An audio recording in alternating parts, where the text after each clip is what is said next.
Hello friends, welcome to খেল দুনিয়া। আজকে ছিল এসিএল 2 এর গ্রুপ নির্ধারণের পালা। মোহনবাগান কোন গ্রুপে পড়বে সেই নিয়ে ছিল প্রত্যেকের মধ্যে একটা অধীর আগ্রহ।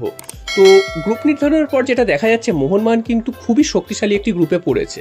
তো শক্তিশালী গ্রুপ শুধু মোহনবাগানের গ্রুপ বললে ভুল করা হবে, যে কোনো গ্রুপ হলেই সেটাই কিন্তু শক্তিশালী। কারণ এই টুর্নামেন্টে যেই দলগুলোই খেলছে তারা কিন্তু অন্যান্য যে এফসি কাপ আমরা দেখে এসেছি এতদিন ধরে, এফসি কাপে যে ভারতীয় ক্লাবরা অংশগ্রহণ করতো সেইখানে যেসব দলরা আসতো তাদের থেকে অনেক অনেক গুণ ওপরে।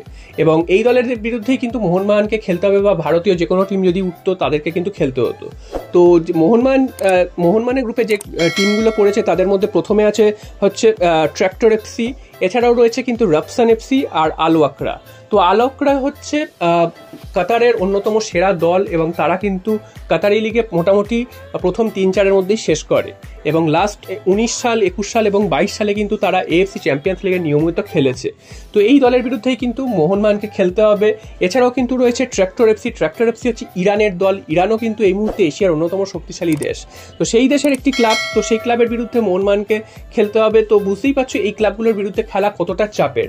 আর আরেকটি দল আছে রাফসান এফসি। তো রাফসান এফসি এই ক্লাবটি কিন্তু তাজিকিস্তানের দল। তো তুলনামূলকভাবে বাকি দুটি দলের থেকে এই তাজিকিস্তান কিন্তু একটু পরের দিকের দল। তো সেখানে কিন্তু এই ক্লাবটির বিরুদ্ধে মোহনবাগানকে টার্গেট করতে হবে, তাদের থেকে যেন পুরো পয়েন্ট তুলতে পারে।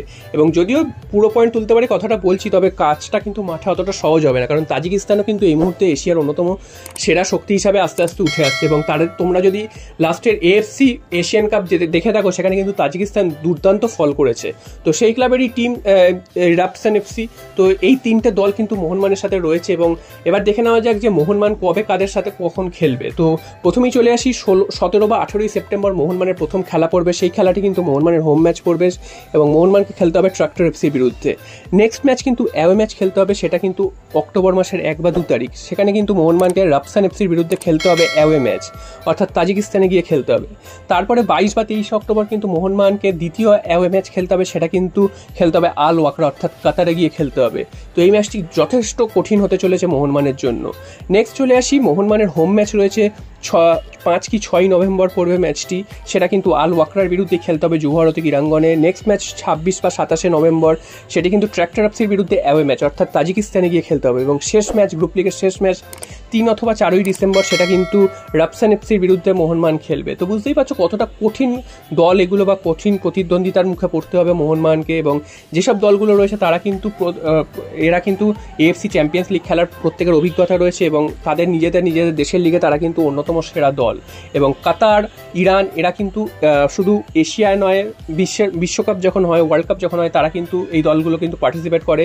এবং এই যে জাতীয় দলের যারা প্লেয়ার রয়েছে এই দেশে, তাই জাতীয় দলের প্লেয়ারদের নিয়ে কিন্তু এই ক্লাবগুলো আসবে খেলতে।